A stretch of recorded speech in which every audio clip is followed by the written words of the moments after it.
एक औरत के पेट में अचानक भयंकर दर्द उठता है, जैसे कुछ तूफान समझ गया हो। वह तेजी से टॉयलेट की तरफ दौड़ती है, लेकिन तभी बाहर से उसके दोस्त राहुल की गर्लफ्रेंड की आवाज़ आती है। अगर उसने देख लिया तो गलतफहमी हो जाएगी, इसलिए वह तुरंत राहुल के सबसे पसंदीदा कपड़ों की अलमारी में छुप जाती है। राहुल भी घबरा जाता है, उसका दिल ज़ोरों से धड़कने लगता है।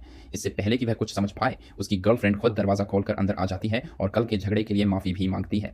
तभी उसे घर में किसी दूसरी परफ्यूम की खुशबू महसूस होती है। राहुल जल्दी से झूठ बोलता है कि वो मॉल में अपनी माँ के लिए परफ्यूम ट्राई कर रहा था।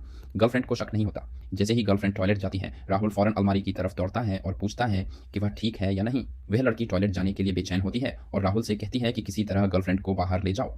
लेकिन जैसे ही गर्लफ्रेंड बाहर आती है, राहुल अलमारी को ठीक करने का नाटक करता है। गर्लफ्रेंड मदद करने आती है तो राहुल डर जाता है और कहता है कि सब हो गया। फिर वह गर्लफ्रेंड को बाहर खाने चलने का ऑफर देता है, जिससे वह मान जाती है। लेकिन जैसे ही दोनों बाहर जाने लगते हैं, गर्लफ्रेंड को एक कॉल आता है। अलमारी में छुपी लड़की अब बिल्कुल कंट्रोल में नहीं है। कॉल खत्म होते ही वह जोर का बात देती है, जिससे गर्लफ्रेंड चौंक जाती है। राहुल तुरंत कह देता है कि बात तो उसी ने मारा है। आखिरकार जब दोनों निकलने लगते हैं, राहुल अलमारी को थपथपाकर लड़की को निकलने का इशारा करता है, लेकिन तभी गर्लफ्रेंड अपना पर्स लेने लौट आती है। लड़की फिर से तेजी से अलमारी में घुस जाती है और राहुल जैसे तैसे सब संभाल लेता है। जब दोनों सच में घर से निकलते हैं, लड़की टॉयलेट तक पहुंचती है, लेकिन तब तक देर हो चुकी होती है और वह अलमारी में ही सब कर बैठती है।